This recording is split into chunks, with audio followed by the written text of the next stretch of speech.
KBS 열린 토론.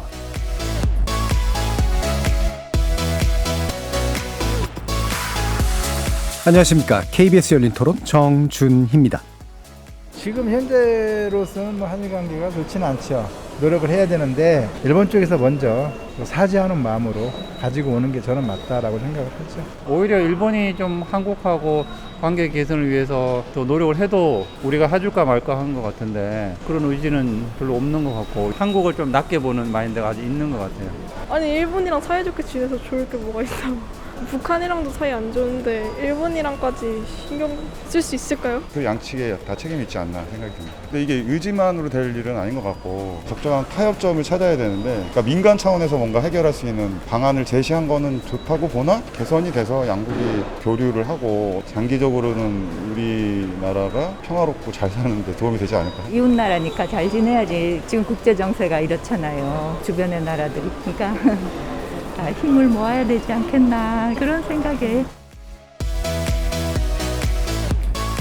거리에서 만나본 시민들의 목소리 어떻게 들으셨습니까? 오늘은 8월 15일 광복절입니다. 우리 민족이 일본 제국주의의 압제로부터 독립해서 주권을 되찾은 날이자 대한민국 정부 수립을 선포한 날이기도 하죠. 이 광복절은 우리 이웃 국가인 일본, 이 가깝고도 매우 먼 나라와의 관계를 떼어놓고는 말할 수 없는 날임은 또 분명합니다. 정치, 경제, 사회, 문화 등 다방면에서 서로 영향을 주고받으면서 실타래처럼 얽혀있는 우리나라와 일본과의 관계는 최근 몇 년간 전후 최악의 수준에 와 있다고들 평가합니다. 양국의 정치 지도자가 바뀌면서 관계 개선 의지를 보이고는 있지만 복잡한 국내외 정세와 해결 기미가 안 보이는 과거사 문제를 고려할 때 그리 쉬운 상황은 아니겠죠. 77번째 광복절을 맞이해서 돌아보는 한일 관계. 오늘은 특별히 전직 주일 대사 두 분을 모시고 한국과 일본 양국의 과거, 현재, 미래에 대해서 진단해보고 전망해보는 시간 갖도록 하겠습니다. KBS 열린 토론은 여러분이 주인공입니다. 문자로 참여하실 분은 샵 9730으로 의견 남겨주십시오. 단문은 50원, 장문은 100원의 정보 용료가 붙습니다. KBS 모바일 콩 그리고 유튜브를 통해서도 무료로 참여하실 수 있고요. 모바일 콩을 통해서는 보이는 라디오로도 만나실 수 있습니다. 시민 논객 여러분의 뜨거운 참여 기다리겠습니다. KBS 열린 토론 지금부터 출발합니다. 살아있습니다. 토론이 살아있습니다. 살아있는 토론, KBS 열린 토론. 토론은 라디오가 진짜입니다. 진짜 토론, KBS 열린 토론.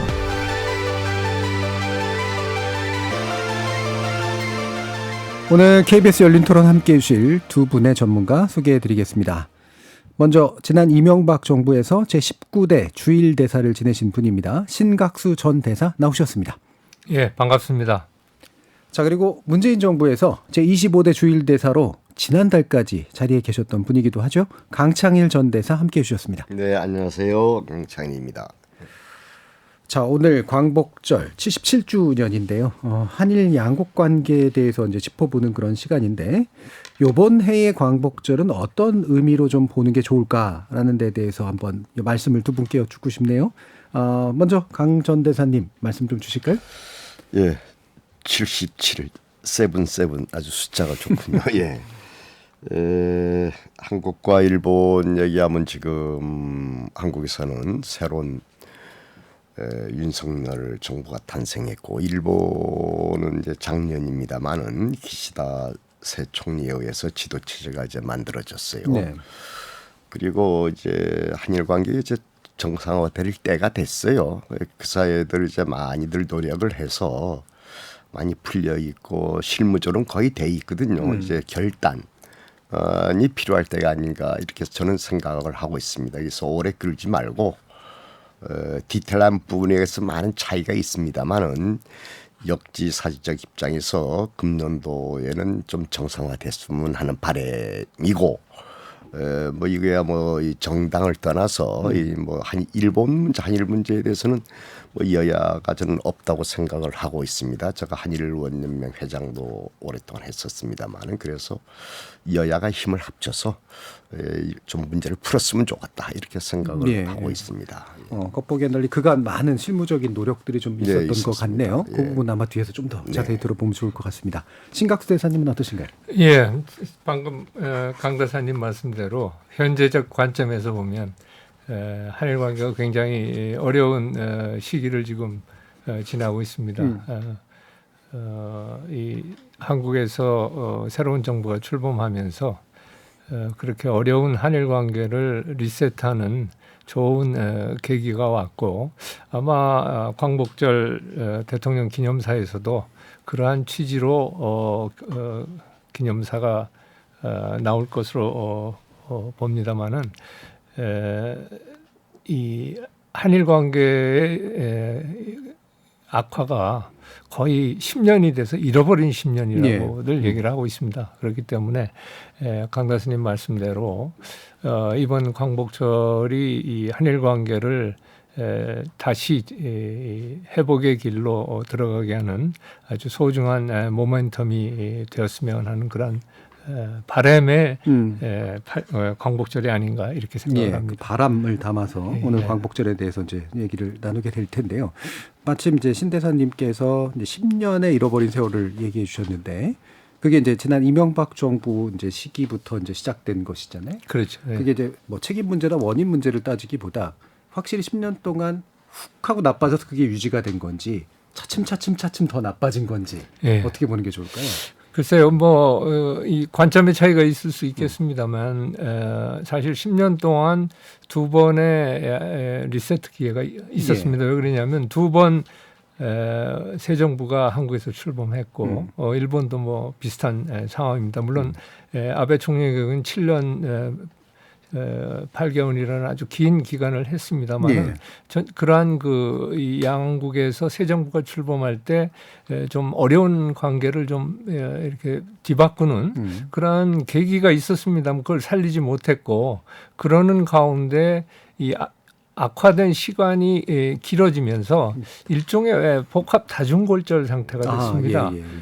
그래서 과거에 이제 한일 관계가 65년에 수교된 이후에 57년이 됐습니다만 40여 년 지날 때까지는 한 5, 6차례 위기가 있었습니다. 짧은 시간에 극복하고 이렇게 조금씩 이렇게 위로 올라가면서 쌓아왔습니다. 그런데 이 2012년부터는 계속 내리막길을 걸었고 또 거기에는 굉장히 구조적인 문제들이 겹치면서 상당히 그 늪 속에 빠져서 허우적거리는 그런 상황으로 지금 한일 관계가 변한 것이 아닌가 그런 생각을 하게 됩니다. 그래서 뭐 어떤 시점에 탁 나빠져서 계속 오거나 이런 것이 아니라 이것이 계속 복합적으로 여러 원인이 겹치면서 나빠진 그런 상황이라고 볼 수 있겠습니다. 그러니까 이게 비교적 그래도 초기에 뭔가 다른 수를 냈었다면 현재처럼 어려워지진 않았을 텐데. 그런 점이 충분히 있습니다.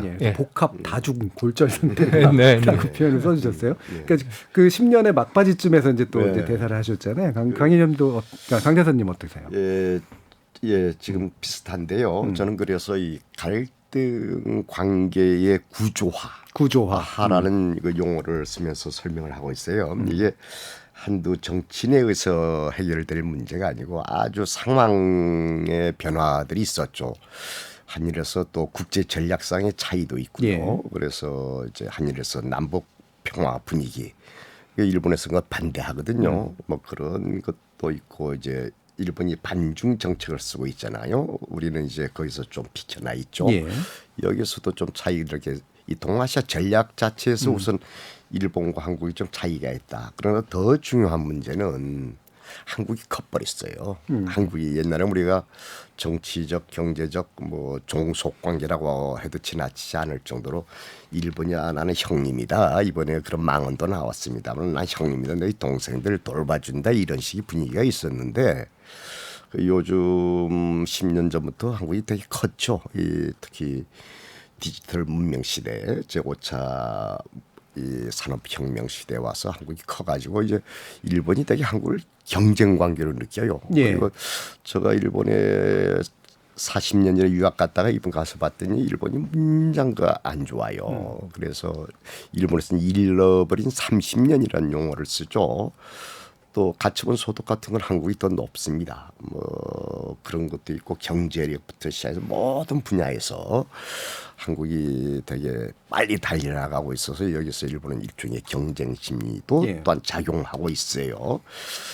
또 더 중요한 거는 또 일본에서 이 한국에 대한 인식 이게 또 세대별로 차이가 있어요. 지금 과거에 정치했던 7, 80대신 정치인들은 뭐 하하해서 통 크게 이제 움직이는 거 있는데 지금 60대, 50대는 그런 이 통 큰 정치를 못하고 되게 경쟁심, 적대감을 느끼는 그런 부분도 없지 않아 있어요.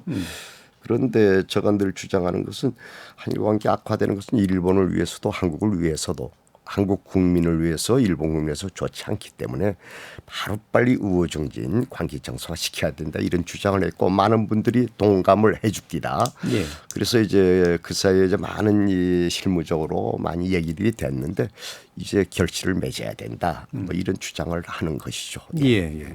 뭐 방금 나름대로 사실은 복합적인 이유지만 구조화된 이유이긴 하지만 그래도 주된 골자를 한번 좀 짚어주시긴 했습니다. 이제 일단 일본과 한국 사이의 관계에서 큰 장애가 되는 것 중에 하나가 이제 일본의 사정이 어렵다는 거. 그렇죠. 그리고 한국에 대해서 예전처럼 여유 있게 대해주기가 상당히 좀 여유가 힘든 없어요. 상태라는 거.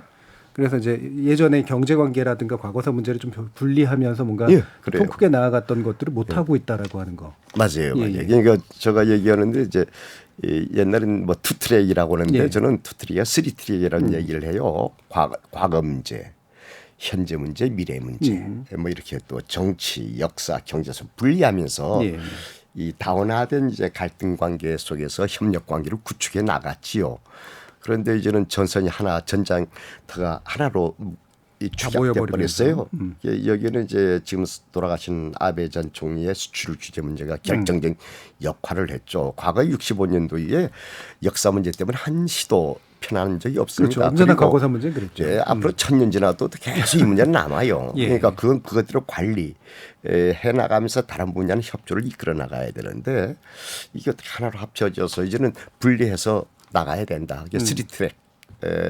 로 현재 미래 과거 나누기도 하고 정치 경제 역사 이런 식으로 나누기도 하면서 나가자 이런 얘기를 하고 싶어요. 나름대로 나눠왔던 문제가 이제 하나의 문제처럼 이렇게 얽히면서 생긴 게 굉장히 크다고 지적해 주셨는데 어떻게 생각하세요? 그러니까 기본적으로 과거의 그 한일 관계의 위기는 과거사 문제에 이제 국한되었던 데 반해서 이번에 이제 장기 악화의 단층대는 크게 네 가지로 확대가 됐습니다. 뭐냐면 과거사 외에도 영토 문제에다가 이 중국의 부상에 따른 지정학 문제, 거기에다가 이제 이 관계가 악화되면서 국민 감정, 국민의 인식의 차이가 굉장히 커졌습니다.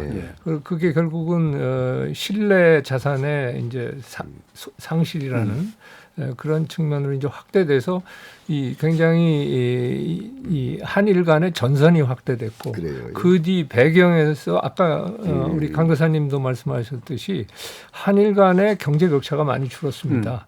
지금 구매력 기준으로 1인당 소득은 이미 넘어선 지 오래됐고요. 아마 올해 이 실제 명목 GDP 1인당 GDP 면에서도 같아질 겁니다. 그런 데서 오는 여러 가지 이제 부적응 아직도 적응하지 못한 그런 측면이 있고 또 하나는 이 한일 간의 전전 세대에서 전후 세대의 세대 교체가 상당히 큰 영향을 미치는 것 같습니다. 그리고 또 하나는 역시 지난 정부 때 얘기입니다만 일종의 우리나라에서는 좌파 민족주의적인 성향이 있고 일본에서는 우파 민족주의적인 성향이 부딪히면서 이것이 역사 수정주의에 대한 반발로 인해서 우리나라에서는 반일, 예. 일본에서는 혐한 예, 예. 이렇게 해서 이제 부딪히는 거죠. 이런 것들이 이게 서로 상승작용을 일으키면서 한일 관계를 굉장히 어렵게 하면서 어떤 현상이 나타났냐면 상호 경원 현상이 나타납니다. 한국에서 우리 대외 정책상에 일본이 사라지고 일본의 대외 정책상에 한국이 사라지는 그런 현상이 벌어지다 보니까 사실 2020년대라는 거는 복합 대전환기이기 때문에 한국과 일본과 같이 가치가 같은 아시아에서 지금 OECD 회원국은 한국과 일본밖에 없습니다. 그러니까 선진국이라는 얘기죠. 이 선진국의 민주주의와 시장경제를 공유하는 국가가 더 협력을 해야 하는데 그러한 당위와는 거꾸로 현실은 거꾸로 가는 거죠. 상호 경원에 의해서 서로 손해를 보는 거죠. 상호 경험을 하면 이런 상황에서는 더더욱 손실이 불어나는 겁니다. 예, 예. 그러면서도 왜 그러느냐? 이성이 아닌 감성으로 자꾸 접근하는 겁니다. 한일 관계가. 예. 그러니까 더더욱 안 풀리게 되고 그러고서는 이게 지금 올해가 광복 77주년이고 한일 수교 57주년입니다. 그러면 반세기가 지났고 그 광복으로부터 2차 세계대전이 끝나고서부터는 거의 이제 75년을 넘어서서 이제 100년으로 이제 가고 있는데 그만큼 시간이 경과했음에도 불구하고 한일 관계가 오히려 거꾸로 자꾸 후퇴하는 이러한 아주 뭐라고 할까요? 이 굉장히 이 헝클어져 있고 그걸 풀기 어려운 그런 상황까지 온 거죠 지금. 예. 네. 그 말씀 또 마침 주셔서 인식 격차라든가 이런 것에서 아까도 우리 그 시민들 이야기 들어보면 굳이 뭐 일본하고 잘 지낼 필요 있습니까? 특히나 이제 자존심 굽혀가면서 잘 지낼 필요 있습니까라는 인식이 굉장히 강하시잖아요. 아마 일본도 굳이 또 한국하고 뭐 그래요. 잘 지낼 필요 뭐 있어라는 게 이제 있다 보면 그렇죠. 사실은 손해를 있어요. 보고 있는 건데 우리 그냥 서로 모른 척하는 게 그냥 차라리 나 이런 상태로 지금 와 있다는 말씀이시잖아요. 실제로 우리가 이분들께 사실 하는 관계가 나빴을 때 굉장히 안 좋은 것들이 많다라는 걸 어떻게 좀 설득할 수 있을까요? 우선은 한국하고 일본이 경제로 너무 얽혀 있어요. 오랜 역사를 갖고 있죠. 자, 우선 지정학적으로도 뭐 1000년, 2000년 계속되는 거예요. 가장 가까이 있는 나라 아닙니까? 이제 중국이 큰 나라가 있고 이게 쭉 역사적으로 쭉 그런 이 지정학적인 깊은 관계. 또 이제 우리가 일제 시대 때 식민지 경험도 있고 거기도 경제 문제가 되게 얽혀 있어요. 그다음에 기술 문제, 테크닉 문제도 그렇고 그다음에 이제 1965년 국교 정상화 이후에는 우리가 종속 경제라고 얘기할 정도로 일본하고 한국 경제가 얽혀 있어요. 그때는 좀 상하적 관계. 그렇죠. 우리는 아주 그걸 잘해서 이제 협업 분업 체계로 이제 많이 발달시켜서 여기까지 올라왔지 않습니까? 이거는 우리가 인정해야 돼요. 문재인 전 대통령도 지난번에 작년 3.1절 때 그런 발언을 했어요. 일본 덕분에 일본의 경제 협력으로 인해서 한국도 경제 성장을 할 수 있었다. 이건 사실이에요. 이런 것까지 우리가 감정적으로 거부하면 어렵고요. 그건 사실이고. 그러면서 기계 하나, 이 소부장 문제 나오지 않습니까? 기계 하나도 전부 일제예요. 일제. 그리고 우리가 뭐 수출하지 않습니까? 지금도 계속 무역 적자예요. 뭐 200억, 300억 달러 적자. 그 얘기는 뭔가 하니까 서로 사고 팔라는 게 많아졌다는 얘기죠. 일본에서 물건 사다가 물건 만들어서 외국에 팔고 돈 벌고 또 일본에 갚고 이런 식으로. 다음에 문화적으로도 말이죠. 영국에서 작년에 발표한 거 봤더니 DNA가 조몬 시대랑 다르고 5,000년 전부터 DNA가 일치한다고 그래요. 95%가 일치한대요. 문화적으로, 역사적으로, 뭐 언학적으로 모든 게 비슷한 게 너무 많죠. 그러니까 이제 근친이라고 해야 되나? 근친 직무라는 얘기도 일본서 하던데 그런 깊은 관계에 결코 한국과 일본이 이렇게 떨어져서 사이한 적은 서로 안 좋다는 얘기를 저는 늘 주장하는 거예요. 우리가 힘을 합쳐서 이 어려운 상황에서 지금 세계가 지금 신냉전 체제 오면서 되게 어렵지 않습니까? 서로 힘을 합쳐서 우리가 뚫고 나가자. 뭐 이런 주장을 계속하고 이런 문제에 대해서 뭐 거기에서 이제 아까 말씀하신 한국에서도 그래요. 뭐 일본하고 좋아질 필요는 뭐 있느냐. 또 일본에서도 뭐 한국은 뭐 이제 손 끊자 이런 사람도 있어. 저는 그 10%도 안 됩니다. 그 일본서도 그 뭐 반한 뭐 혐한 발언들을 하고 뭐 우익들이 있죠. 10%도 안 돼요. 근데 그 사람들이 조직된 힘을 갖고 있어가지고 되게 정치인들이 어려워해요. 막 매일 사무실 앞에 가서 뭐 데모하고 하니까 귀찮기도 하고. 저 대사관에 있으니까 우리 신 대사님도 경험했을 텐데 일주일에 한 번씩 매일 그 우익계들 그 배사람 와서 떠들어요. 뭐 돌아가라 뭐 이렇게 하면서 그런. 근데 그 사람들이 조직화돼 있어요. 그래서 뭐 이 조직화된 소수라는 말. 예, 소수. 조직화된 소수에 이 사람들이 전체를 좌지우지하려고. 그래서 저는 일본의 진정한 정치인들이 진정한 정치인이라면 그걸 뚫고 나가야 된다. 그거 겁먹지 말아라. 80%가 있지 않냐. 지금 뭐 일본서 보게 되면 한일 관계 좋아지면 뭐 이 일본에서 좀 정치적 어렵다. 뭐 이런 얘기를 많이 해요. 또 한국에서도 뭐 한일 관계 뭐 좋게 얘기하면 뭐 정치로 손해 본다. 이런 얘기 또 한국에서 많이 해요. 그래서 반일 프레임, 반한 프레임들이 있는데 진정한 정치는 그런 거 끌려다녀서 안 돼요. 여기 과감하게 나가야 돼요. 그건 기시다 총리한테도 하고 싶은 얘기고요. 알겠습니다. 예. 말씀하시겠습니다. 그 한일 양국에서 서로 이제 그 상대방의 중요성을 과소평가하는 성향이 이제 늘어났는데 사실 현실은 이렇습니다. 뭐냐면 지금 한국과 일본을 둘러싼 동아시아의 전략 환경을 보면 북한은 이제 곧 사실상의 핵무장 국가가 됩니다. 제가 보기엔 이건 시간 문제인 것 같고 지금 뭐 비핵화 교섭도 재개되지 않은 상태로 계속 북한은 핵과 미사일 능력을 늘려가고 있고 곧 뭐 핵실험을 7차 핵실험을 한다는 얘기도 지금 들리고 있습니다. 이런 상황에 덧붙여서 중국이 부상하면서 지금 우리가 이 펠로시 방한 문제로 뭐 사실 우리 국내에서 상당히 여러 가지 논란이 있었습니다만 그렇죠. 중국의 부상에 대해서 우리가 좀 더 냉정하게 판단을 해야 할 것 같습니다. 왜 이런 말씀을 드리냐면 2030년 이전에 아마 중국이 미국의 GDP를 따라잡을 겁니다. 그리고 지금 전망에 의하면 2030년대 중반이 되면 미국과 일본의 GDP를 합한 것보다 중국과 홍콩의 GDP가 더 많아질 것이다.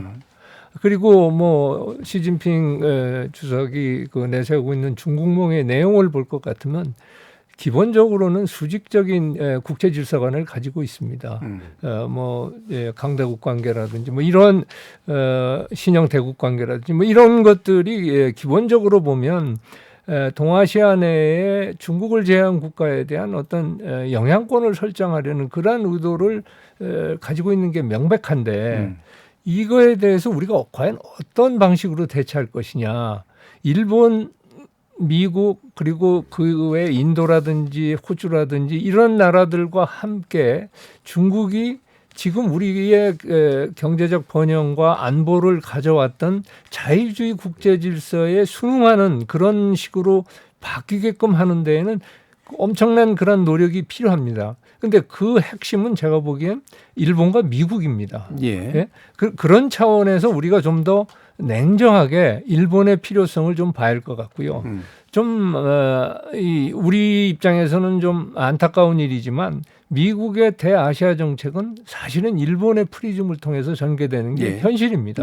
그렇기 때문에 우리가 일본과 잘 관계를 가짐으로 해서 한미동맹도 좀 더 우리가 아주 좋은 안보 기제로 활용할 수가 있고 대북 문제라든지 또는 중국의 부상에 따른 우리의 전략적인 공간을 마련하는 데 있어서 굉장히 유용한 수단이 될 수 있는 겁니다. 그런데 한일 관계가 나쁘면 그것이 안 되는 것이고 이 한미일 삼각 공조를 통해서 동북아에서의 어떤 안보 불안이나 위협에 대처하는 그런 점에서 상당히 문제가 있고요. 경제적으로도 아까 우리 강 대사님도 말씀하셨습니다만 이 지금 4차 산업시대 아닙니까? 4차 산업시대는 한국도 처음 들어가는 거고 일본도 처음 들어가는 겁니다. 한국과 일본의 경제는 그 면에 있어서는 상호 보완성이 상당히 강합니다. 그리고 인프라라든지 또는 자원 개발이라든지 이런 분야에 있어서는 한일 간의 협력을 하게 되면 제3국 시장에서 엄청난 효과를 가져옵니다.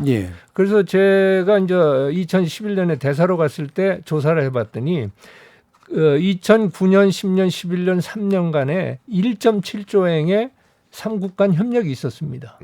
한일 관계가 좋으면 이러한 식의 협력을 통해서 제3국 시장에서 서로 발전을 하고 또 요즘 가장 문제가 되는 기후변화 대응 문제라든지 에너지 전환 문제에 있어서 한국이나 일본이나 에너지 섬입니다. 서로 협력을 했을 때 상당한 시너지 효과가 예상되는데 관계가 나면 그건 달성할 수가 없습니다. 예. 그리고 외교적인 측면도 마찬가지입니다. 유엔에서 한국과 입장이 가장 가까운 국가군이 어디냐면 EU, 일본, 호주, 캐나다, 뉴질랜드, 멕시코 이런 나라들입니다. 예. 그러니까 한일 간에 그만큼 외교적으로 협력을 해서 지역 문제라든지 또는 글로벌 이슈라든지 이런 분야에서 상당히 상호 이익을 누릴 수 있는데 관계가 나쁘기 때문에 그걸 다 놓치고 있는 겁니다. 상당한 기회비용을 지불하고 있는 거죠. 예. 그러니까 그런 차원에서 본다면 우리 국민들도 좀 한일 관계를 그냥 양국 관계만 볼 것이 아니라 다양한 측면에서 과연 어떠한 이익이 있을지에 관해서 냉정하게 판단하고 아까 우리 강도사님도 아주 좋은 지적을 하셨습니다만 과거사는 과거사대로 잘 처리해 가고 현재 미래를 과거사 때문에 다 우리가 버려서는 우리 전체 국익에 상당한 손상이 있기 때문에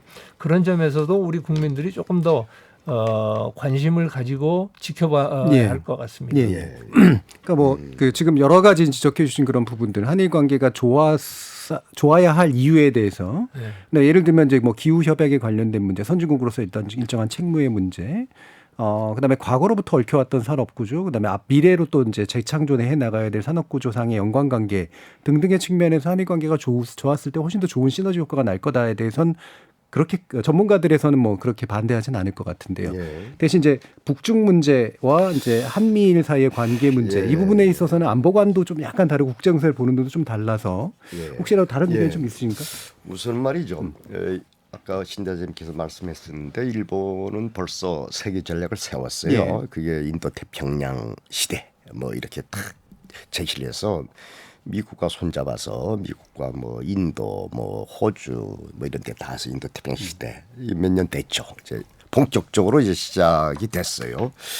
한국은 이제 거기에 이렇게 거기에 안 들어간 부분도 있고 못 들어간 부분도 있고 그는 좀 나중에 두고 봐야 되겠어요. 근데 이번에 윤석열 정부는 거기 들어가고 싶다는 입장은 표명했어요. 이제 후보 시절에 우선은 말이죠. 보게 되면 이제 일본은 아주 명확히 세워버렸어요. 친미 아주 명확해요. 그러면서 반중.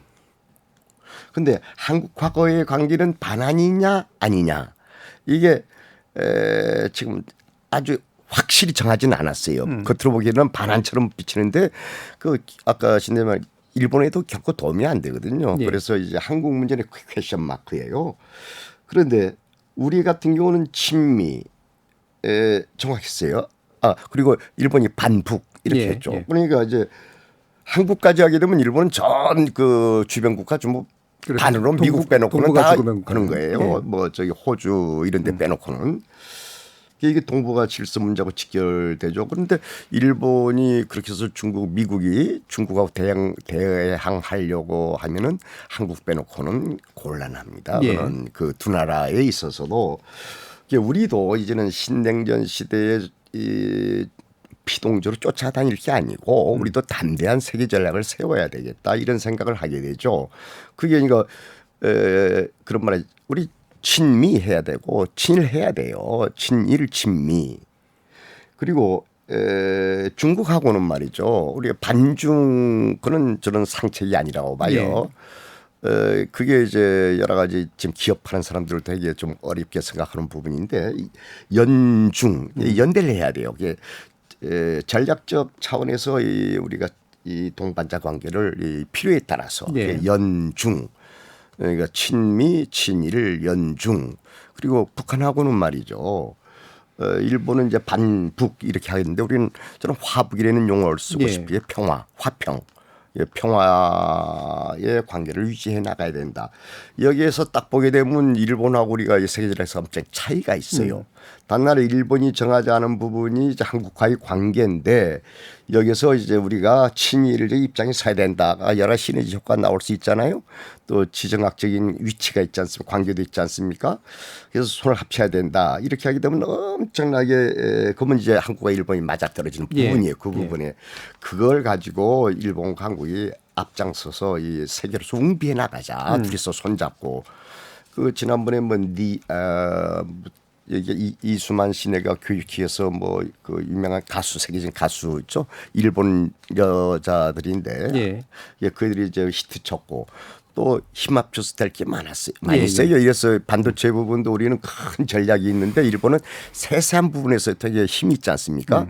일본의 그 세세함과 한국의 큰 그 통큰 이 융합력이란지 이런 거 합치게 되면 세계적으로 홍비할 수 있으니까 제발 이제 정치인들이 이제 한일 관계 악화시키지 마라. 뭐 저는 그렇게 정치인들한테 얘기하는 거예요.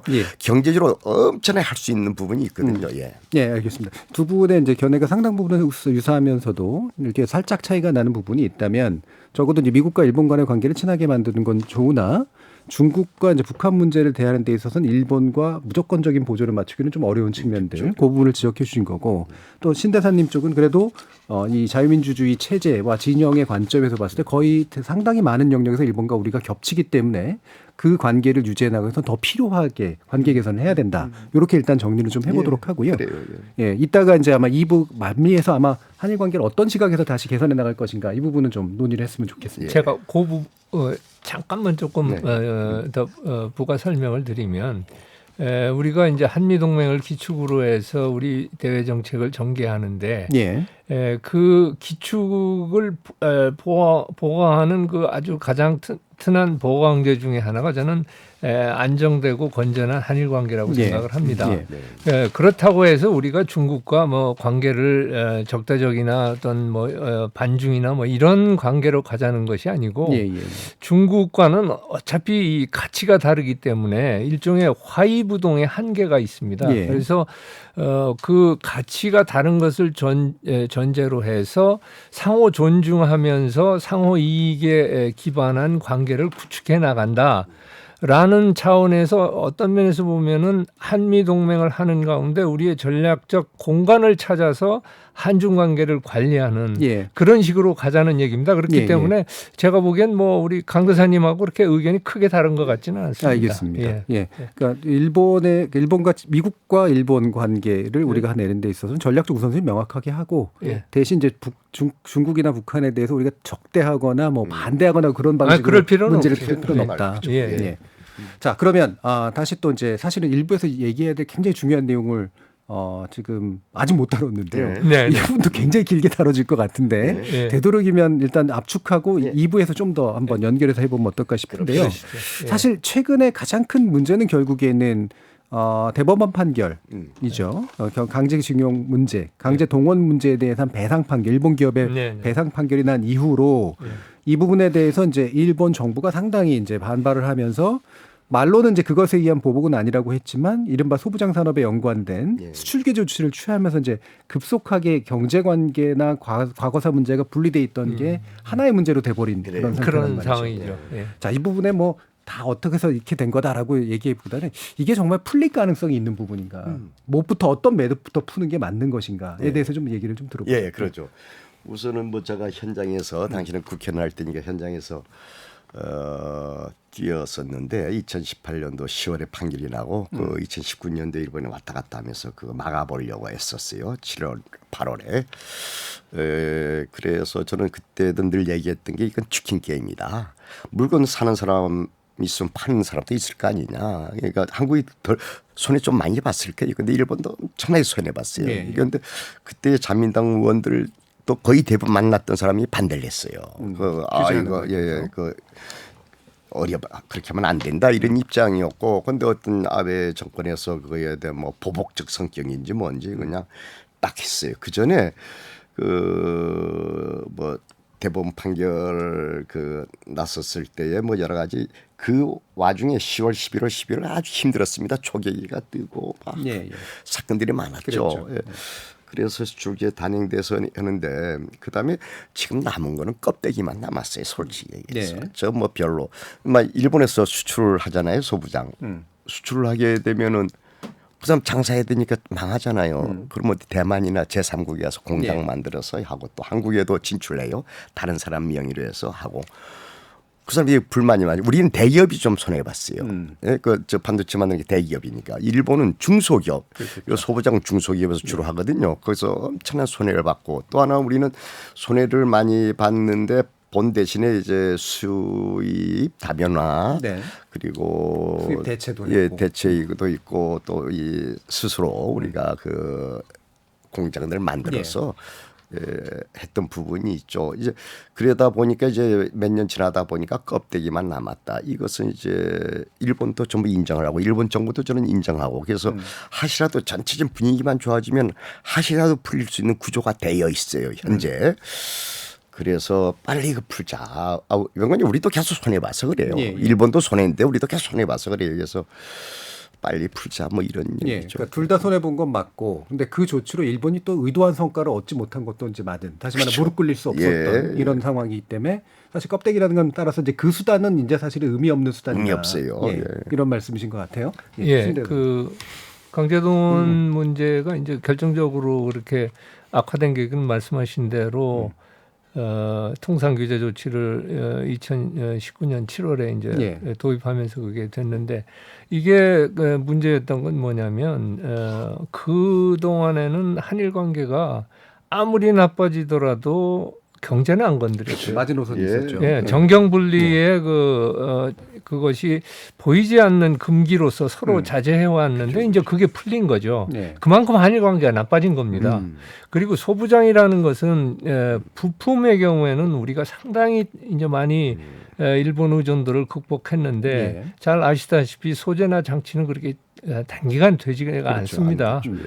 그리고 실제로 강 대사님 말씀대로 이게 기업하는 사람들 입장에서는 장사하는 게 중요한 거 아닙니까? 그러니까 그 어떤 통상 규제 조치가 나오면 그거를 우회하는 조치들을 다 취해서 한 시간이 조금 지나면 다 그건 해결이 됩니다. 그런데 이제 그거로 인해서 남긴 어떤 신뢰의 상실, 그리고 응어리 이런 것들이 이제 한일 관계에 굉장히 가시처럼 남아 있는 겁니다. 그래서 저는 하루 빨리 그 통상 규제 그거에 따라서 우리가 또 지소미아 정지 조치를 지금 취해놓고 있는데 이런 것들을 빨리 정상으로 복구하는 것이 이제 급선무고 다만 이러기 위해서는 지금 일본이 가장 문제로 생각하는 것이 이 지금 대법원 판결만 남아 있는 이 강제동원에서 패소한 일본 기업의 재산 현금화 조치입니다.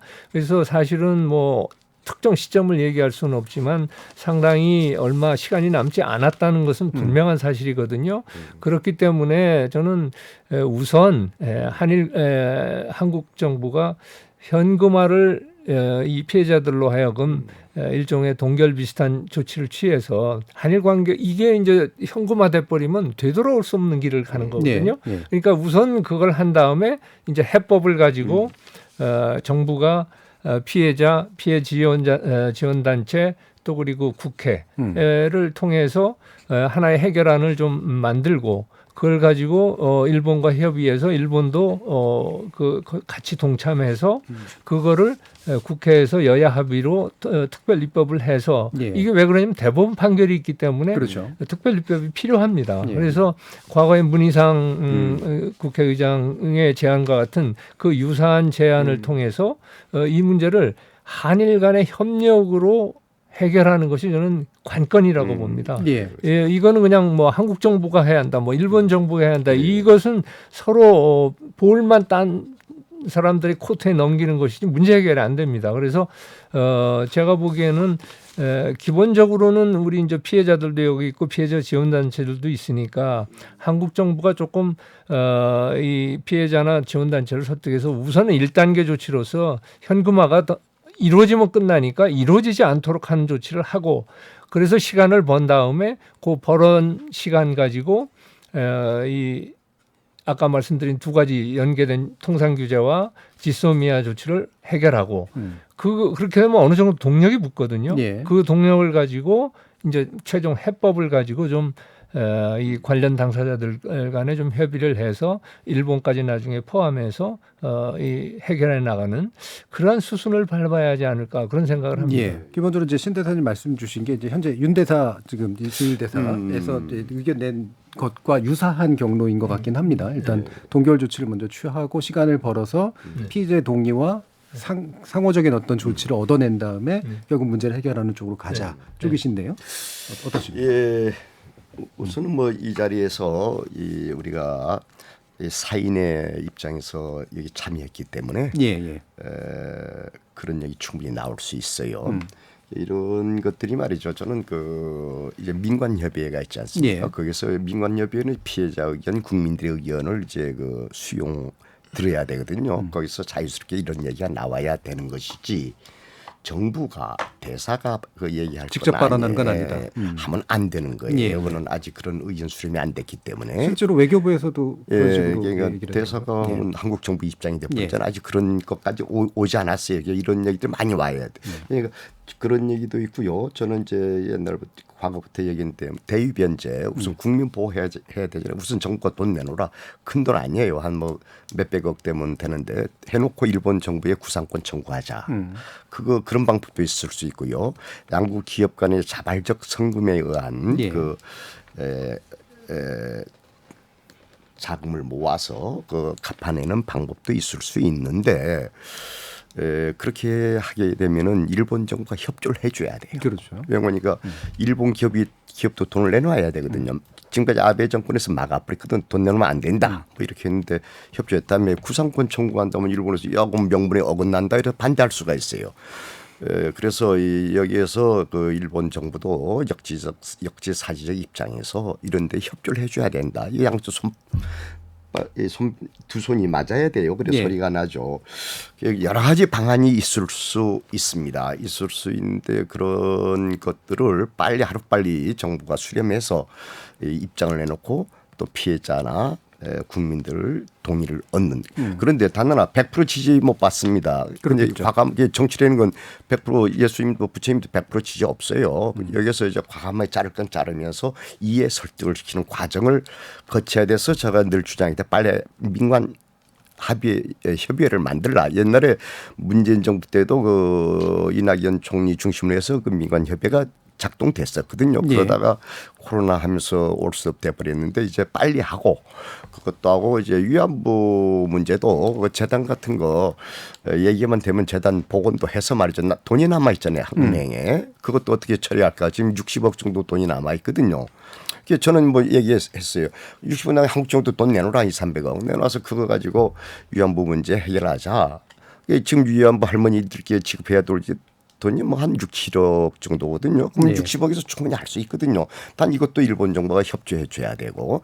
그래서 빨리 이 로드맵을 만들어 줬으면 좋겠어요. 지금 정부가 말로만 그냥 뭐 한일과 정상화할 게 아니고 이 구체적으로 로드맵을 만들어 달라. 뭐 이 얘기를 하고 싶어요. 민간 협의회 문제를 얘기하셔서 이제 사실 최근에 이제 몇 개 회의가 있었는데 회의가 되다가 이제 사실 이제 지금 우리 정부가 정말 피해자의 입장으로 뭔가 협상해주고 있는 거냐? 여기에 대한 불만으로 이제 불참이 되고 있는 상태잖아요. 그렇습니다. 이게 지금 3번 민간 협의가 참여하고 계세요? 아닙니다. 저는 민간협의 3번 개최한 걸로 알고 있습니다. 그런데 이 민간협의회가 제가 보기에는 아까 강 대사님 얘기한 그런 총리급 레벨의 상당히 뭐라 그래요, 권위가 있는 그런 협의회가 아닙니다. 이게 저는 그 점을 좀 강조하고 싶은데 이 문제의 역사적인 연원이나 복잡성 그리고 여러 부처가 관련된 그러한 사안이기 때문에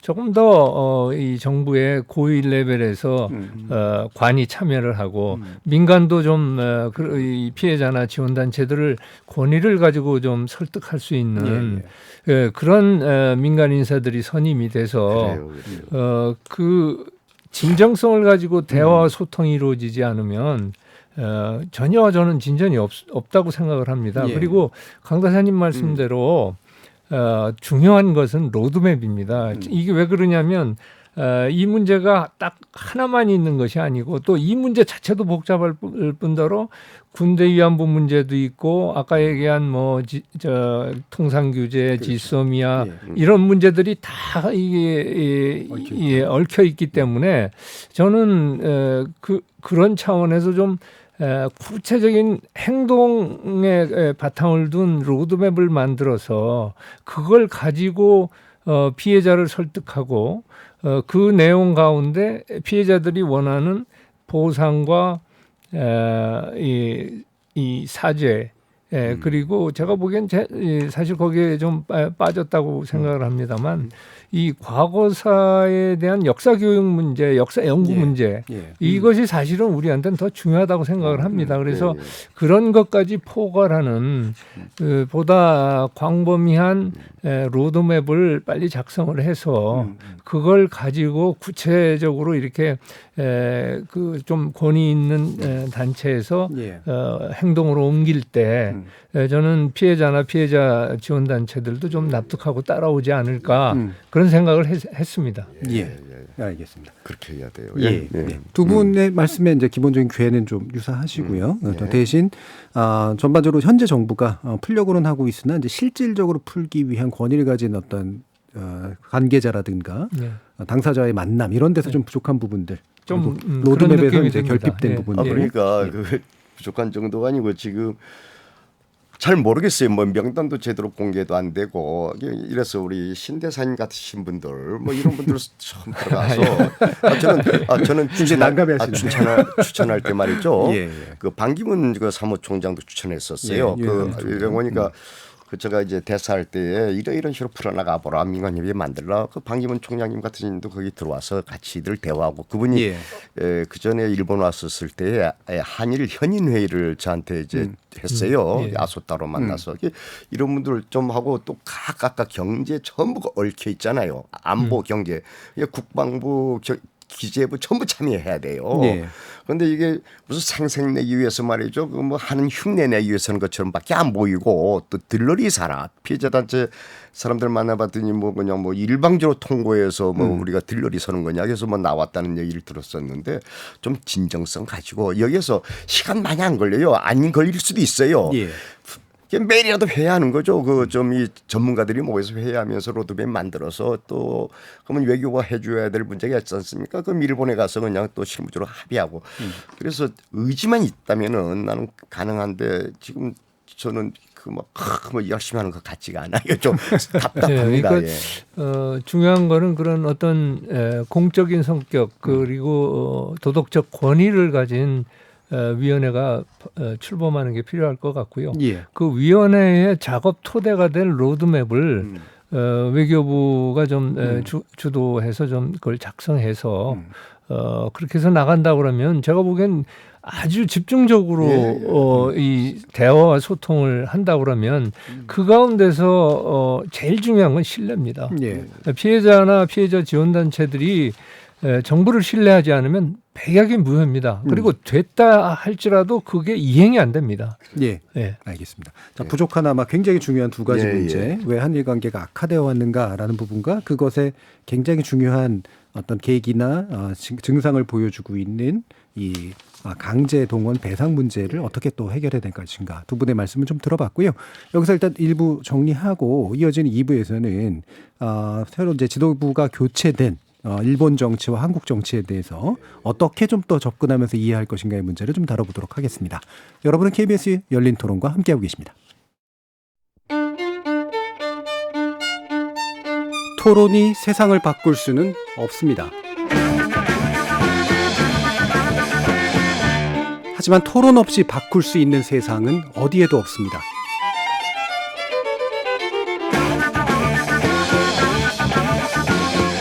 세상의 선한 변화를 갈망하는 당신. 정답이 아니라 질문의 힘을 믿는 당신. 우리 KBS 열린 토론에서 만납시다.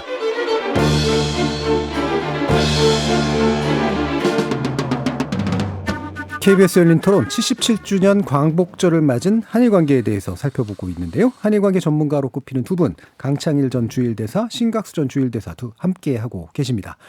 자, 이제 그 일본 정치가 먼저 좀 이제 그 총리가 이제 교체가 됐고요. 이제 한국은 이제 대통령이 이제 임기 마치고 새로운 임기를 시작하는 그런 상태가 돼서 그래서 아마 또 과거하고는 좀 다른 종류의 파트너십도 좀 가능하지 않겠냐라는 얘기들이 계속 나오고 있는데 일단 중간에 충격적인 사건이 하나가 좀 있었죠.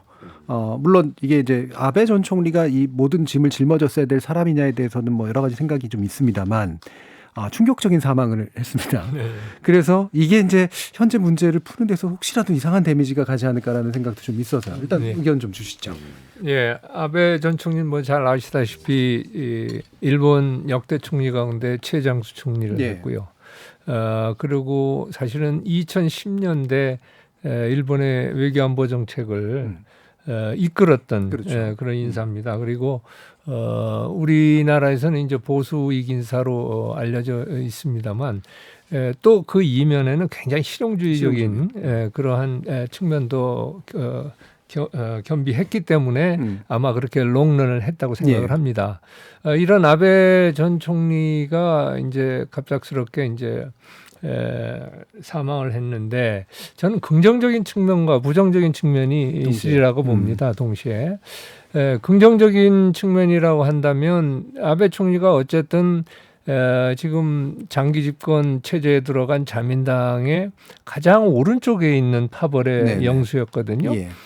그리고 실제 이 일본의 역사 수정주의적인 성향을 이끈 장본인이기 때문에 그 아베 파벌 내에서 과연 물론 아베 파벌 내에는 아베 총리보다 훨씬 더 오른쪽에 있는 사람들이 있습니다.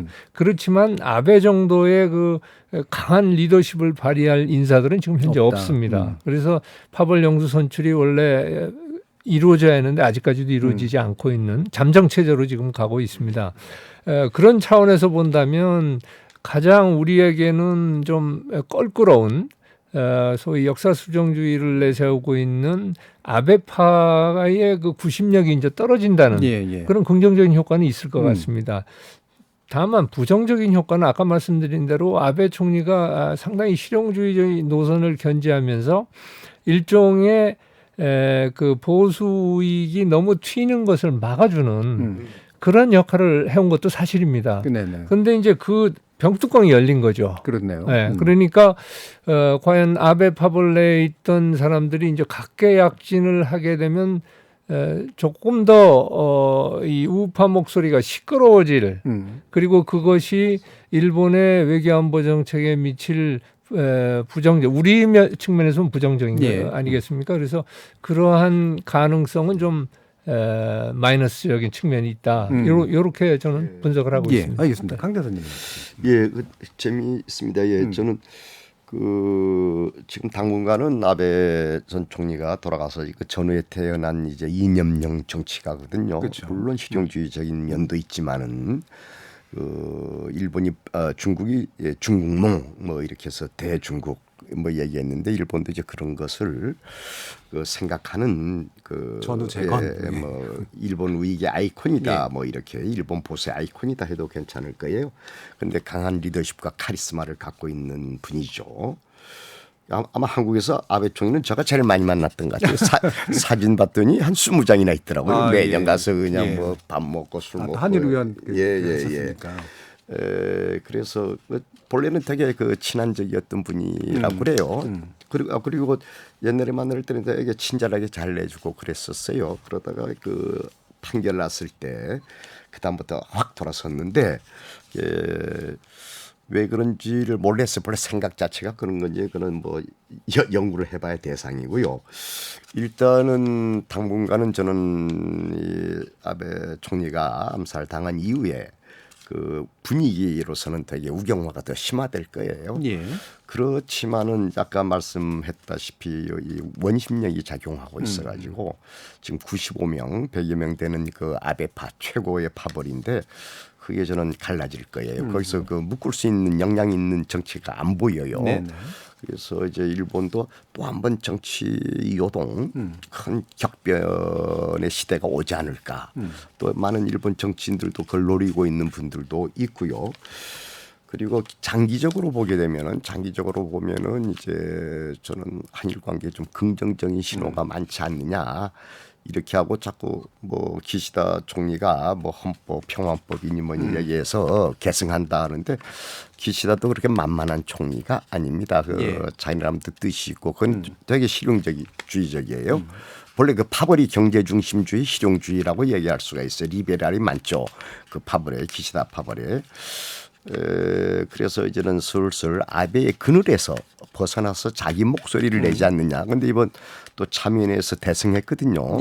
그래서 슬슬 자기 목소리를 내면 또 이 장기 집권의 조건을 갖춰놨어요. 이랬을 때 저는 이 새로운 기시다 정부에 대해서 기대를 많이 하고 평화법 문제는 우리가 여기서 간단히 뭐 이 다음에 또 주제가 있겠죠. 그건 나중에 말씀드리도록 하겠어요. 그 말씀 이제 그래서 기시다 총리 얘기를 해주셔서 이제 예전에 저 이 토론 이제 바로 이제 그 암살 사건 있고 난 다음에 이제 바로 분석하는 토론을 했을 때는 아베 그 전 총리의 이제 그 사망이 어떤 면에서 후원자가 이제 사라진 상태를 만들기 때문에 그래서 현재 기시다 총리에게 상당한 부담을 줄 수 있다.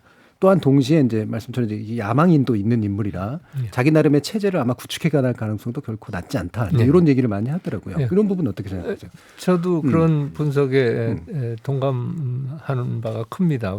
왜 그런 말씀을 드리냐면 앞으로 3년간 이제 큰 선거가 없습니다. 참여연 선거를 승리함으로 해서 그리고 사실은 아베 총리가 있으면서 상당히 그 후견 정치 비슷한 그런 색채를 띄었었습니다만 일단 아베 총리가 이제 무대에서 사라지면서 이제 정말로 기시다 총리의 역량을 선보일 기획이기 때문에 그거는 기시다 총리가 얼마만큼 이 파벌들 간의 그거를 합종 연행을 잘 컨트롤 해가면서 자기 그 기시다 총리의 색깔을 낼 수 있을지 그건 정치적 역량에 달린 것 같습니다. 다만 그런 후견인이 계속 있는 것보다는 후견인이 없어졌기 때문에 기회가 생긴 그런 측면이 저는 더 강하다고 봅니다. 그래서 좀 앞으로 지켜봐야 할 것 같고요. 이제 가장 큰 문제는 그런 것 같습니다. 이 대부분의 지금 선진국들이 경제적으로 어렵고 또 사회적으로 좀 혼란하고 또 팬데믹이 아직 그 진정이 안 되고 그러면서 미중 간의 격돌은 심화되고 이런 것들이 이제 복합적으로 작용하면서 상당히 그 선진국들의 그 정치 환경이 굉장히 좋지 않습니다. 그래서 과연 기시다 총리가 그러한 아베 총리가 2010년대에 장기 집권 체제를 구축했던 그런 정치적인 리더십을 발휘할 수 있을지 그거는 조금 더 지켜봐야 할 것 같습니다. 이번 내각 개조한 것을 이렇게 보니까 전체적으로는 파벌 안배입니다. 파벌 안배면서 거기에 조금이라도 자기의 그 색깔을 내려는 그런 의도가 많이 이렇게 보이는 것이 특징인 것 같습니다. 일단 안배를 통해서 약간 탕평 내각을 좀 구성하면서 동시에 이제 자기 색깔 살짝 그렇죠. 그러면서 이제 어떤 정치적인 업적이나 뭐 이런 것을 통해서 자기 입지를 굳혀가는 그런 식으로 나갈 것 같습니다. 한 단계 좀 도를 놓고 있는 이제 그런 상태로 이제 보이는데 마침 또 그 말씀을 주셔서 이제 외무상 이제 하야시 외무상이 유임된 거는 그런 신호의 일부로 볼 수 있을까 모르겠네요. 하야시 뭐 여러 차례 만나보고 그분이 되게 친한적이에요. 한국에 자주 왔다 갔다 하고 또 뭐 신오쿠보에 우리 한국 거리도 자주 왔다 갔다 하고 아주 통도 크고 본래 그 친중 친한 인사예요. 그 전에 김부겸 총리하고 아주 친해요. 그래서 저도 몇 차례 만나보면 아주 예의도 바르고 한국 깊게 생각하는 분인데 아직까지는 역시 그 여러 가지 일본 정치 전체 구도 속에서 하니까 이 별로 움직이지를 못해서 그 과거 똑같은 입장을 계속하는데 조금 다른 게 있어요.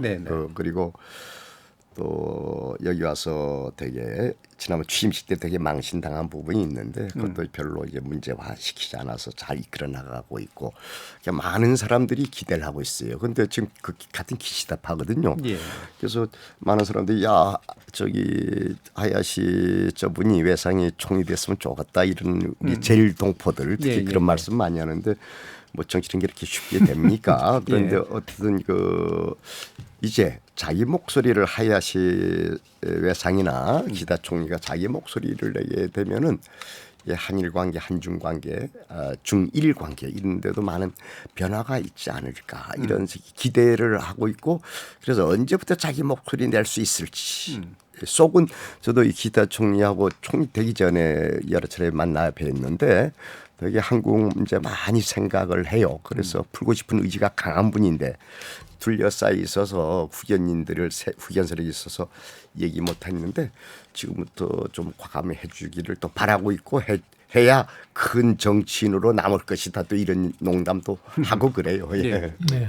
하야시 대신은 아까 우리 강 대사님도 말씀을 하셨습니다만 이 한일 간의 젊은 의원들 간의 정기 교류가 있었습니다. 맞아요. 거기에 좌장 역할을 하야시 대신이 했었습니다. 예, 맞습니다. 그러니까 뭐 전에 남경필 경기도지사라든지 원희룡, 나경원 의원 이런 분들하고 이제 교류를 했었어요. 맞아요. 그래서 한국에 대해 관심도 많고 또 중국에 대해서도 좀 상당히 배려하는 뭐 기시다파 자체가 자민당 내에서는 온건파, 비둘기파하고 경제 중심의 합리적인 외교 노선을 견지하는 그런 라인을 이어받고 있어요.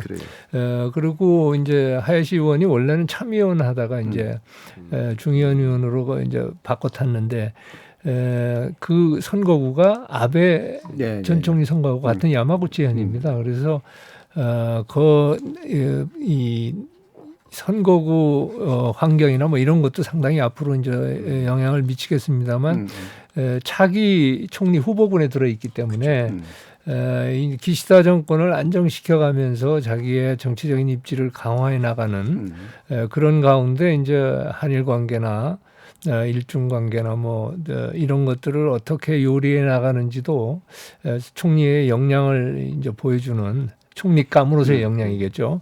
그런 요소가 있기 때문에 좀 기대하는 바가 있습니다. 그러니까 일본의 차기 정치 구도는 그래도 좀 뭔가 좀 기대를 할 만한 요소들이 좀 이게 총리에게서나 그 외무상에서도 보이는 것 같은데 이게 이제 한국 정권 교체 이후에 이제 우리 외교진과 우리 이제 대통령과의 관계에서 뭔가 이게 사실 상층 외교가 굉장히 중요한 부분 아닌가 거의 뭐 전부에 가까울 정도인데 그런 게 좀 파트너십이 좀 괜찮게 좀 형성될 것 같은 느낌이 있으신가요? 제가 보기에는 괜찮을 것 같습니다. 왜냐하면 아까 말씀드린 대로 이 포스트 아베 이후에 일본 정국이 이 아베 총리가 후견으로 있을 때보다는 훨씬 더 조금 여유 공간이 생겼고요.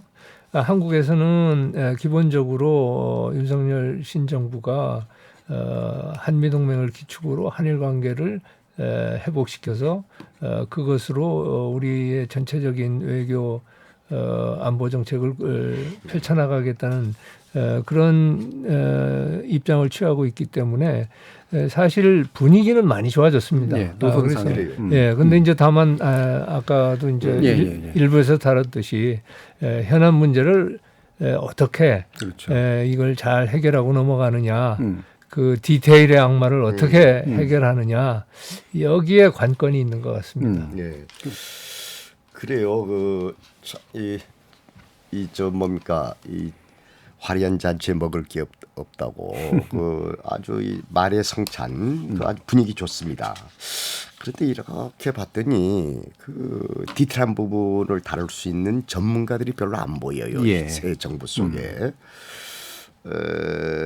주로 이제 미국 동부 그분들이 많이 들어가 있고 또 우리 윤석열 대통령께서는 뭐 검사 생활을 오래 했기 때문에 일본 문제에 굳이 현안 잘 모를 거예요. 잘 모르죠.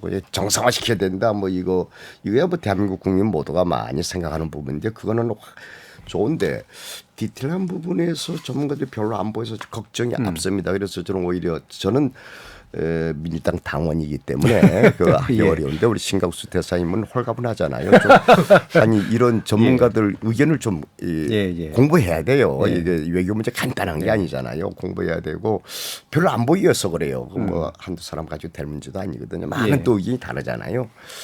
그래서 좀 이제는 디테일한 부분을 보충할 수 있는 많은 분들의 의견을 들으십사 이런 식으로 이 윤석열 대통령에게 건의하고 싶은 부분이고 아마 이 방송하니까 들을는지 몰라요. 그래서 제발 그 내 말처럼 그 저기 말로만 하지 말고 좀 제발 진지하게 좀 해주십사. 알겠습니다. 뭐 이렇게 얘기하고 오늘 싶어요. 강 대사님께서 신 대사님을 계속적으로 추천을 하고 계시는 그런 분위기인데 홀가분하잖아요. 뭐 실제로 당원도 아니고 뭐 이당도 비정파 없고 시고. 그러니까. 그리고 아무래도 이제 한일 관계에서 여러 가지 구체적인 경험과 또 식견을 또 가지고 계신 분이기 때문에 실제로 이제 좋은 요소의 전문가 또는 이제 자문력으로 충분히 의견을 주실 수 있을 것 같은데 그래서 이게 마무리하기 전에 마지막 좀 난감한 문제에 대한 자문을 구하겠습니다. 아까 이제 강 대사님께서 잠깐 언급을 주셨습니다만 일반적으로 한국에 알려진 바로는 기시다 총리가 아베 유산을 승계하려고 할 수밖에 없고 그 중에 하나가 바로 이 평화헌법 개정 문제다. 이 부분에 있어서는 결코 이제 이 일본식의 우파의 어떤 흐름들을 막을 수는 없을 것이다. 이런 견해들이 많단 말이에요. 어떻게 판단하세요? 글쎄요, 이 일본의 그 평화헌법 개정 문제는 결국 그 이제 제 구조의 자위권 문제죠. 그리고 이제 자위대를 이제 군대로 인정하는 그 두 가지 문제가 이제 가장 핵심입니다만은. 이미 이 헌법 개정 요건 가운데 제가 보기에는 중의원 참여원 3분의 2 선은 확보된 지 오래됐습니다. 다만 이 실제 행동으로 못 나가는 것은 결국 국민들의 평화헌법 속에서 이제 양성된 정서, 결국 과반수를 얻어야 하는데 그게 확실치가 않습니다. 지금도 여론조사를 하면 우크라이나 사태 이전에는 전혀 과반수를 못 넘었는데 우크라이나 사태 이후에 보면은 좀 보수 매체에서 조사한 거는 개정을 찬성하고 좀 진보 매체에서 조사한 거는 과반수가 간당간당 그런 정도로 이제 소위 추가 여론이 아까 바뀌긴 했네요. 개정의 방향으로 지금 움직이고 있습니다. 그런데 이제 우리가 주시해야 할 것은 사실은 이미 2015년, 16년인가요? 일본이 해석 개헌을 했죠. 법제 14년이었던 것 같습니다. 그래서 저걸 했고 사실은 그거에 따른 안보 법제를 재정비했습니다. 그리고 일미 방위 가이드라인도 개정을 했고 그리고 사실 뭐 자위대는 이미 군대입니다. 근데 명칭을 헌법상 그런 정통성, 정당성을 부여하는 문제인 것 같습니다만은 그런 차원에서 본다면 어떤 현실을 인정하는 그런 방향이 이 헌법 개정이 아닌가. 그리고 현실을 헌법화하는. 그렇죠. 헌법에 이제 규범화하는 거죠. 현실을. 그런 차원에서 우리가 이 문제를 볼 필요가 있고 또 하나는 이 중국의 부상에 따른 일본의 대응이라는 측면도 있기 때문에 이거는 또 미국의 어떤 면에서 보면 후원화 이루어지고 있습니다. 그래서 우리로서는 굉장히 상당히 어려운 딜레마적인 상황입니다만은 이 전체적인 과정을 볼 때 우리가 유의해야 할 점은 일본의 개헌 지지 세력 간에 무엇을 개헌할 것인지에 관한 입장 차이가 상당히 있고요. 그리고 특히 연립 파트너인 공명당이 조금 최근에 이제 입장이 조금 자민당 쪽으로 왔다고 합니다만 아직까지 확실치 않습니다. 그래서 그런 점을 봐야 할 것 같고 일본 여론이라는 것도 제가 보기에는 그렇게 쉽게 바뀔지 그거는 이제 조금 더 우리가 봐야 할 것 같고 그렇기 때문에 조금 시간적 여유는 우리가 생각하는 것처럼 그렇게 빠른 템포로 개헌이 이루어질 것 같지는 않습니다. 다만 개헌은 올 것이다라는 걸 전제로 우리가 그래요. 거기에 대해서 대응을 하고 준비를 하고 대응을 해야 하지 않을까 그런 생각을 합니다. 그리고 국제 정세상 그리고 현실에 이미 전개되어 있는 내용상 규범화시키는 과정은 언젠간 올 텐데. 옵니다. 이제 다만 아직 일본의 여론이 막상 개헌하자 그러면 정말로 찬성할지는 미지수고. 미지수죠. 개헌의 구체적인 방안에서 정파적으로 약간 갈려져 있는 거죠. 이 문제가 또 간단하지 않습니다. 간단하지 않은 게 뭐 일본이 이제 보통 나라 헌법의 보통 나라가 아니에요. 그러니까 뭐 전 세계에서 전부 군대 갖고 있는데 일본은 자위대라고 해야 돼요. 이거는 전쟁을 일으켜 패전국이기 때문에 옛날에 전쟁 일으키기 때문에 이런 문제가 나왔죠. 그런데 이제 개헌에 대해서는 저는 일본 분위기는 이제 대부분 개헌하게끔 되어 있다. 아까 말씀하신 것처럼. 되어 있다. 이게 70년 전에 만들어진 그 헌법이거든요. 그리고 용어부터 시작해서 여러 가지 문제들이 있어요. 근데 또 하나는 지금 일본의 대부분이 그 전후 세대예요. 그 패전 전쟁 경험이 없거든요. 그러니까 왜 우리가 보통 나라가 아니 군대 가지면 왜 안 되느냐? 뭐 당연한 논리일 수가 있어요. 문제는 과거에 대한 반성이 없어서 우리가 되게 경계하고 중국도 경계하는 부분이죠. 그리고 개헌에 들어가면 간단하지 않습니다. 이게 디테일에 이거 문제가 있는데 그래서 한 예를 들면 적기지 공격할 수 있다. 전쟁할 수 있는 나라 이까지는 좋았어요. 근데 적기지 공격한다 이렇게 했거든요. 군사력을 강화해서. 그러면 예상적에서 선제 공격할 수 있다. 이렇게까지 되면은 이제 문제가 심각해질 거예요. 사실상 공격에 준하는 일이죠. 그죠. 예상 그러니까 만약에 북한이 예상 언젠가 우리 칠지 모르니까 미리 가서 쳐버리자. 그러면 일본 국민은 그 찬성하지 않을 거예요. 뭐 공명당도 얘기 나오는데 공명당 찬성하지 않고 많은 사람들이 그거는 우리가 공격 받았을 때 우리가 칠 수 있다. 이것까지는 대부분 이해되는데 먼저 선제 공격한다 뭐 이런 부분에서는 간단하지 않아서 그 헌법 고칠 때 엄청나게 이 말들이 한국도 마찬가지예요. 그래서 한국도 우리 제가 헌법 개정 뒤에 갔는데 근로라고 하느냐 노동이라고 하느냐 문제 가지고 뭐 그냥 한 달 1년을 싸우면서 헌법 개정이 안 되는 거예요. 이런 식으로 디테일한 부분에서 너무 많아서 언젠가는 개정 아까 말씀처럼 헌법 개정될 것인데 어떤 식으로 가느냐 이것은 간단하지도 않고 빨리 되지도 않는다. 기시다 총리는 아마 그 아베가 생각하는 그런 식 헌법 개정 내용하고 다른 것 같아요. 개정은 한다 하면서도 큰 틀에서는 비둘기파답게 접근해 나가자. 그래서 여기서 요즘 한 건 딱 이 적기적 공격 능력 요 정도만 내놨어요. 그런데 적기적 공격이 여러 가지 내용을 함의하고 있기 때문에 간단하지 않다 이렇게 말씀드리고 싶습니다. 알겠습니다. 자, 오늘 되게 두 분 모시고 중요한 이야기들 많이 나눴는데요. 이제 좀 마무리할 시간이긴 합니다. 그래서 오늘 말씀 나눈 부분 중에 다시 한번 강조하고 싶으시거나 또는 제안하고 싶으시거나 이런 부분이 있으시면 한 1분 정도 안에서 두 분 말씀 들어보도록 하죠. 이번에는 강 대사님부터 들어보죠. 아까도 말씀드렸습니다만은 우리도 이 담대한 세계 전략을 갖고 있어야 된다. 어떤 식으로 갈 것이냐 이 문제에서 많은 논의를 거쳐야죠. 이게 개인적으로는 미국과 일본 중심의 친일 친미적 차원에서의 세계 전략 속에 모든 분야에서 같이 협조를 해야 된다. 그런데 중국하고는 연중이라는 용어를 썼는데 제한적이고 필요에 따라서 선택적 이 연대를 해야 된다. 중국과 특히 경제 문제는 해야 된다.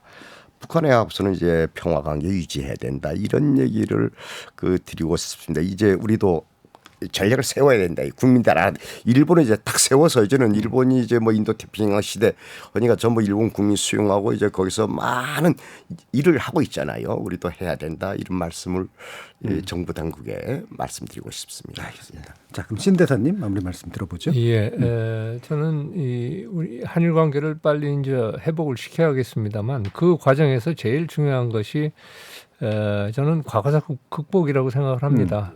그 과거사 극복이라는 것이 일본이 역사적인 진실을 인정하고 거기에 따른 사죄와 반성을 하는 동시에 한편에 있어서는 우리도 좀 이 소위 피해자 의식을 극복하는 그러한 노력을 좀 해야지 않을까. 왜 이런 말씀을 드리냐면 피해자 의식에 우리가 빠져 있는 한 이미 선진국이 돼서 우리가 상당한 이 성취를 했습니다만 이것을 조금 더 성숙한 선진국으로 가는데 상당한 걸림돌이 되고 있습니다. 예. 그렇기 때문에 일본에게 계속 그러한 사죄와 반성을 역사적인 연구나 교육을 통해서 정착시키는 노력도 해야겠습니다만 우리 스스로도 좀 우리가 과거로부터 빠져나와서 지금 현재와 미래를 균형 있게 바라보면서 좀 특히 우리가 사는 2020년대가 굉장히 초불확실성이 지배하는 이 복합 전환의 시대입니다. 그래서 이런 가운데 한일 관계를 안정적으로 가져가고 건전하게 가져가야 한다는 그런 인식들을 우리 국민들이 많이 가지시고 그런 가운데 한일 간의 한일 관계를 보는 눈을 양자 관계라기보다는 소위 세계적인 기준, 네. 글로벌 스탠다드에 맞추어서 한일 관계의 여러 측면들을 보기 시작하면 우리가 성숙된 선진국으로 가는데 큰 도움이 되지 않을까 그런 생각을 합니다. 알겠습니다. 자, 오늘 이렇게 77주년 광복절을 맞아서 우리의 아주 핵심적인 문제라고 볼 수 있는 한일 관계에 대해서 복합적으로 짚어보는 그런 기회를 마련했는데요. 오늘 함께해 주신 두 분, 신각수 전 주일대사 그리고 강창일 전 주일대사 두 분 많이 수고하셨습니다. 감사합니다. 감사합니다. 수고하세요. 네.